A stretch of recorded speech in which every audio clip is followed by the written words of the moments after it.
आता देव तारी त्याला कोण मारी आणि हेतू जर आपलं शुद्ध आणि प्रामाणिक असत ना तर देव पण आपली साथ देतात. ही दोनही वाक्य ना आजच्या झालेल्या प्रकारात साजेशी अशी असत. तर झाला असा, आज माझ्या भावाक गावाक जायचा होता. पण असं सगळ्यांका वाटत होता की आज रात्रीची तिकीट आहे.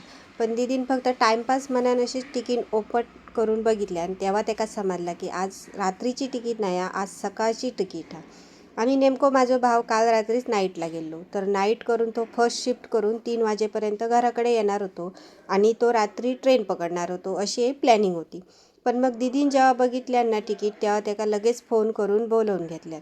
मग त्यांनी सुपरवायझराक सांगून लगेच तो घराकडे येलो. आता गावात पण जाणं त्याचा खूपच अर्जंट होता, नाहीतर पप्पा ना खूप मोठ्या प्रॉब्लेममध्ये फसले असते. पण मग आपल्यापेक्षा ना आपल्या देवाकच आपली काळजी असतात, तशीच पप्पांची पण काळजी होती देवाक, म्हणूनच ह्या सगळा घडा निला. आणि म्हणूनच म्हटलंय मी, देव तारी त्याला कोण मारी. आणि दुसरा म्हणजे आता नेमक्या समजला सकाळी 8:30-9 वाजता की सकाळची त्याची ट्रेन आहे. तो आता 10 वाजता घरातून बाहेर पडणार असतो. आता ह्या इतक्याशा वेळात मी जर काल पुरण बनवून ठेवलं नसतंय तर मी कधी सकाळी पुरण बनवलं असतंय, कधी लाटलं असते आणि त्याच्याकडे कधी दिलं असते. आता ह्या तर फक्त मी पुरणपोळी याच्या छोट्याशा गोष्टीबद्दल सांगितले. पण मग आपल्या आयुष्यात ना असे बरेच प्रसंग येत असतात, मनाविरुद्ध गोष्टी घडतात. पण तेव्हा फक्त ना देवावर विश्वास ठेवायचो आणि त्याच्या प्लॅनिंगवर.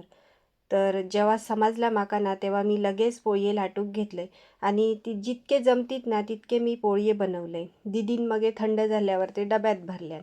नंतर मग त्याची बॅग भरूची होती ती भरल्यान.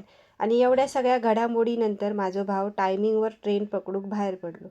चला तर मग आजच्यापुरती इतकेच गजाली. अशाच